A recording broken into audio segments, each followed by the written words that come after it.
Oke, selamat siang buat adik-adik kelas A, kelas B, dan kelas K. Jadi, pada pertemuan kali ini kita melanjutkan bagaimana solusi program linear dengan grafik ya. Minggu lalu sudah dijelaskan sedikit mengenai langkah-langkah dari program linear, bagaimana menyelesaikan program linear dengan metode grafik. Jadi pertemuan kali ini kita akan melihat penyelesaian program linear dengan metode grafik khususnya pada kasus f-min ya atau fungsi minimum.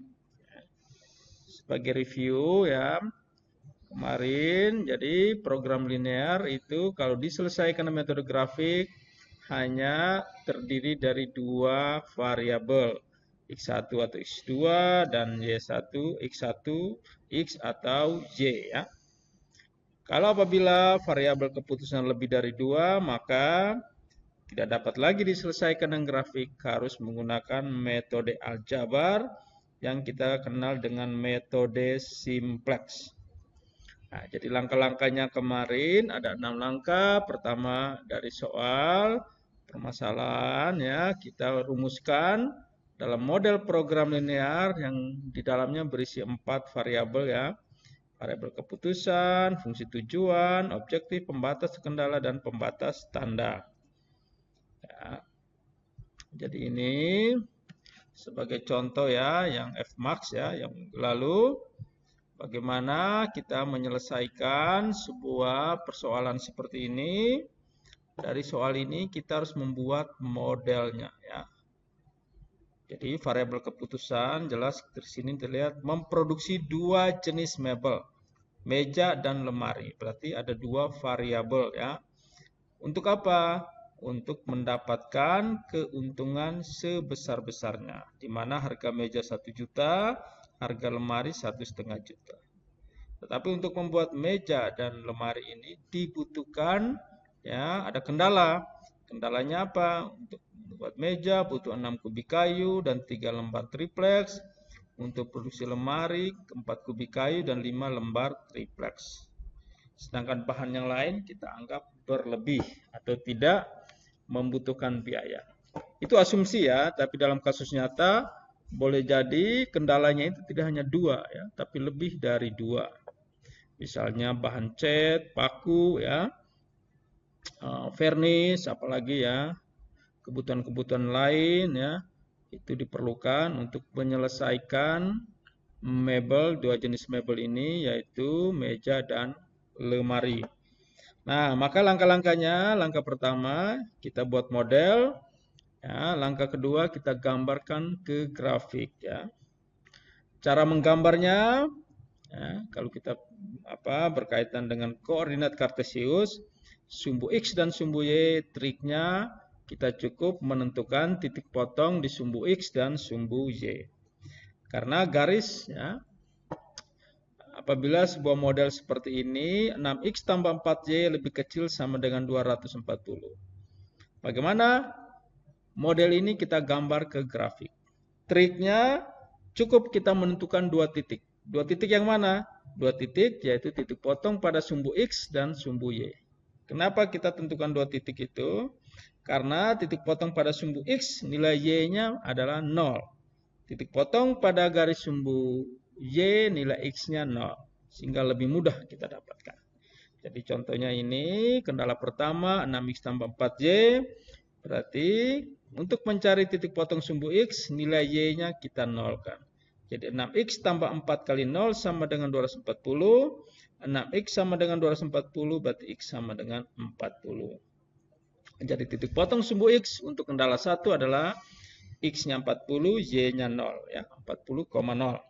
Titik potong sumbu x untuk kendala pertama yaitu kita nolkan x, maka 6 kali 0 tambah 4y sama dengan 240. 0 tambah 4y sama dengan 240, 240 bagi 4, 60. Jadi titik potong sumbu y berarti x-nya 0, y-nya 60 ya, 0,60. Begitu juga titik potong pada kendala kedua juga sama. Titik potong sumbu x-nya 50,0, titik potong sumbu y-nya 0,30. Sehingga kita gambar garisnya seperti ini ya. Ini kita petakan kedua kendala tadi ke grafik ya. Jadi 40,0 ada di mendatar, X tadi meja ya, maka ditulis di sini meja. Sedangkan lemari Y ini 0,30 ya. 0,60, sedangkan kendala 2 50,0 dan 0,30. Di langkah ketiga kita tentukan daerah layak atau daerah visible. Bagaimana caranya? Caranya kita menguji satu titik ke kendala tersebut ya. Apabila titik tersebut memenuhi kendala, berarti semua daerah pada titik tersebut memenuhi atau disebut daerah visible. Ilustrasinya seperti ini. Jadi, daerah yang biru ini adalah daerah yang visible. Kenapa? Karena kita menguji sebuah titik ya. Misalnya ini kendala pertama ya. Kita uji pada kendala pertama, titik yang paling gampang adalah 0,0. Coba kita uji. Kita kembali lagi ke kendala tadi ya. 6x tambah 4y lebih kecil sama dengan 240. Ketika kita masukkan x-nya 0, y-nya 0, maka hasilnya 0 ya. 0 apakah lebih kecil sama dengan 240? Benar ya. Ya, berarti apa? Nilai 0, titik 0,0 adalah titik visible. Sehingga titik 0,0 termasuk daerah layak. Tadi teorema mengatakan cukup satu titik pada daerah tersebut, maka semua titik pada daerah ini adalah daerah layak. Maka semuanya ini biru semua ya. Kuadran 1, kuadran 2, kuadran 3, kuadran 4. Tapi yang kita lihat nanti hanya di kuadran 1. Kenapa titik yang sebelah kanan ini tidak diarsir? Karena bukan daerah layak. Coba Anda buktikan saja ya. Misalnya titiknya 50, ya pasti tidak memenuhi. Ya. Begitu juga dengan kendala 2 ya. Sehingga nanti ketika kita tentukan ruang solusi, ya langkah keempat, ruang solusi adalah ruang atau daerah di mana setiap kombinasi titik-titik harus memenuhi setiap kendala. Baik kendala utama maupun kendala tak negatif. Ya, jadi ini ya. Kenapa ruang solusinya ada di sini ya? Kelihatan ada berapa ruang ya? Ruang ini ya, ruang yang besar ini ya tanpa batas. Ada ruang kedua yang ini ya. Ruang ketiga yang warnanya ungu dan ruang keempat yang kecil di sini. Ya. Pertanyaannya, kenapa ruang yang ketiga jadi ruang solusi? Karena ruang yang ini memenuhi kendala yang pertama dan kendala yang kedua. Jelas ya? Kenapa tidak ruang satu? Karena tidak memenuhi kendala. Kenapa tidak ruang yang kedua? Karena ruang ini hanya memenuhi kendala pertama, sedangkan kendala keduanya tidak ya. Kenapa tidak ruang yang ini ya? Ruang ini hanya memenuhi kendala yang kedua ya, tapi tidak memenuhi kendala yang pertama. Sehingga kita ambil ruang solusi yang ini. Atau dengan kata lain, ruang yang arsirannya lebih banyak gitu ya. Nah, ini X-nya lebih besar 0 juga ya ke kanan dan Y-nya lebih besar 0 juga memenuhi. Karena ke atas ya. Nah, setelah kita tentukan ruang solusi, langkah berikutnya, langkah kelima adalah titik-titik kandidat solusi. Apa itu titik kandidat solusi? Titik-titik kandidat solusi adalah titik-titik potong, baik titik potong antar kendala, titik potong kendala dengan garis sumbu X dan sumbu Y. Jadi, berdasarkan gambar ini kira-kira ada berapa titik vertex atau titik potong atau titik ekstrim. Ya, ada. Ini gambarnya berupa segi 4 tak beraturan ya. Segi 4 berarti apa? Ada 4 sudut.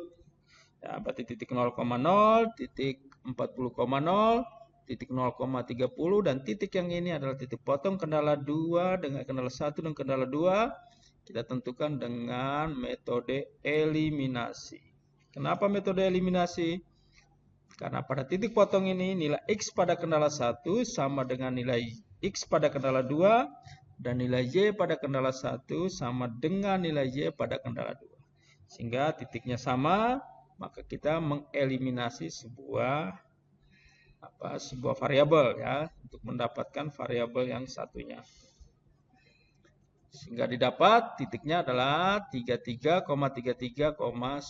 Ya, jadi titik A-nya 0,0, titik B-nya 40,0, titik C-nya 33,33, dan titik D-nya 0,30. Setelah itu kita uji setiap titik-titik kandidat solusi itu ke fungsi tujuan. Jadi kalau jika permasalahannya Fmax, maka kita cari titik yang paling besar. Kalau Fmin, maka sebaliknya titik yang nilai solusinya paling kecil. Setelah itu kita uji ya, titik A-nya ya setiap bilangan dikalikan 0 hasilnya 0. Jadi titik A hasilnya 0, titik B ya 10 kali 40 kali 15 kali 0 berarti 400 ya. Titik C 10 kali 333 tambah 15 kali 30. 333,3 tambah dengan 150 hasilnya 483,33. Titik D 10 kali 0 tambah 15 kali 30 berarti 0 tambah 15 kali 3 45 tambah 0 450. Sehingga titik yang paling besar adalah, kita kembali lagi, ini solusi dengan menggunakan QM ya, yaitu 483,33. Jelas ya? Sehingga berdasarkan pengujian titik-titik kandidat solusi, maka fungsi tujuan F 10x tambah 5y didapat A-nya 0, B-nya 400, C-nya 483,33, dan D-nya 450. Kesimpulannya, titik C merupakan titik solusi dan nilai programnya adalah 483,33. Jelas ya? Nanti coba kita lakukan dengan QM ya. Oke. Nah, itu setelah itu kita kesimpulan dan tafsir. Nah, jadi karena kembali lagi ya, di soal awal kan harga mebelnya, meja yang tadi 1 juta, nah, lemarinya 1,5 juta, kita kali dengan 33,33 untuk meja, dan lemarinya kita kalikan 10. Sehingga hasilnya 33.330.000 tambah 15 juta. Hasilnya 48.330. Ya, keuntungannya. Tapi ketika kita tafsir, apakah ada meja itu jumlahnya 33,33? Ya. Secara matematika boleh kita hitung seperti ini. Tetapi secara nyata, kembali ke penafsiran, jumlah meja 30, harus genap ya, 33,33 itu seperti apa? Pasti 33 meja atau 34. Sehingga pengambil keputusan boleh bisa menerapkan, dia boleh mengambil cukup 33 yang diproduksi, berarti risikonya bahannya berlebih. Atau dia bisa menambah, ya sudah lebih progresif, dia menambah jadi 34. Berarti apa? Bahan harus dibutuhkan lagi. Berapakah bahan yang dibutuhkan lagi? Ya ini yang kita akan bahas pada analisis sensitivitas. Oke, ini nanti lihat tugasnya nanti. Oh, ini bukan di Edmodo ya, tapi sudah di Google Classroom ya. Sudah di Google Classroom. Oke. Dari soal 1 tadi kita coba praktekkan dengan QM ya. Oke, coba diingat-ingat kendala satunya tadi sama kendala 2 ya. Kendala satunya 6x tambah 4y lebih kecil sama dengan 240. Ya, kendala 2-nya 5x tambah 3x tambah 5y lebih kecil dari 150. Oke ya. Kita lihat ya, kita buka dengan QM adik-adik sudah install semua QM ya. Di desktop kita buka ya. Oke, ini sambil menunggu.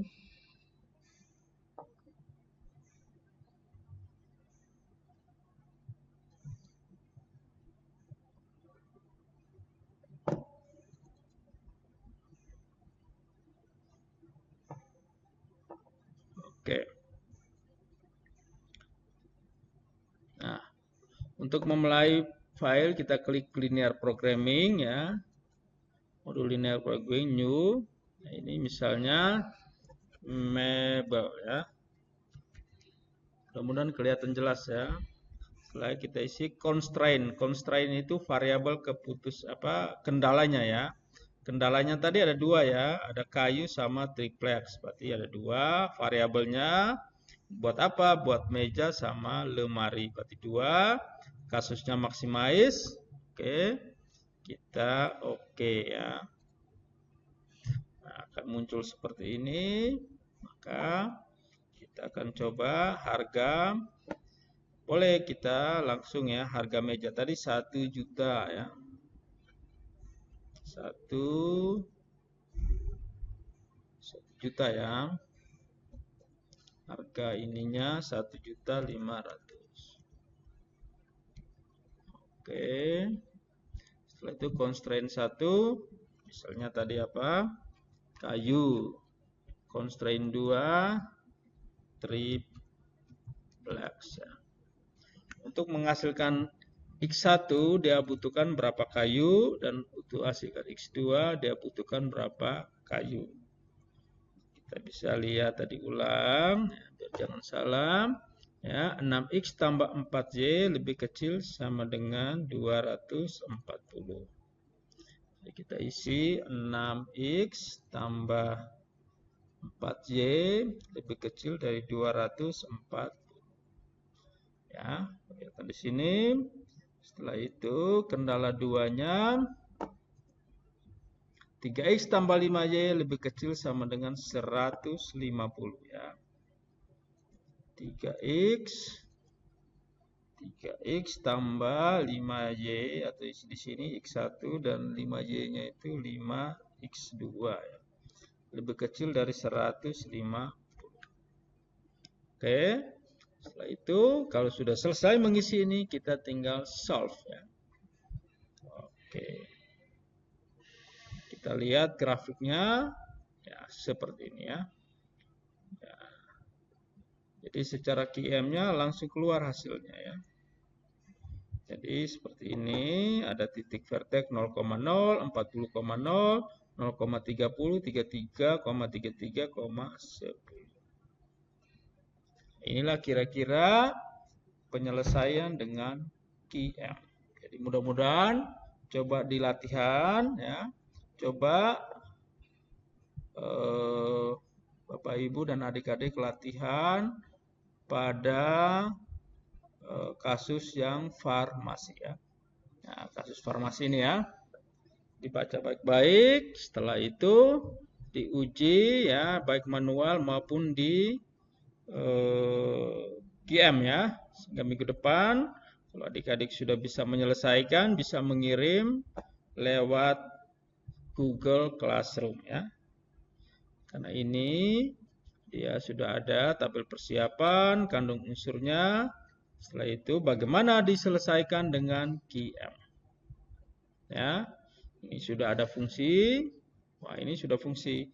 Nah, perbedaannya apa? Fmin kalau kasusnya adalah tandanya lebih besar. Bagaimana melihat tandanya lebih besar tadi ya? Batas minimal. Di soal itu adalah minimal menelan ya. Jadi minimal ya 12 gram, berarti tandanya harus lebih besar sama dengan. Oke, silakan dikerjakan lewat QM atau lewat manual juga boleh dan dikirim ke Google Classroom. Nah, jadi minggu depan baru kita akan bahas, dan kalau sudah pahami semua kita akan masuk ke bab 3 ya. Oke, nanti ini penjelasan Pak sengaja kosongkan untuk menunggu penyelesaian dari Bapak Ibu dan adik-adik ya. Mungkin itu penjelasan hari ini ya. Jangan lupa presensi di kelas. Selamat sore buat kelas K. Salam sehat selalu.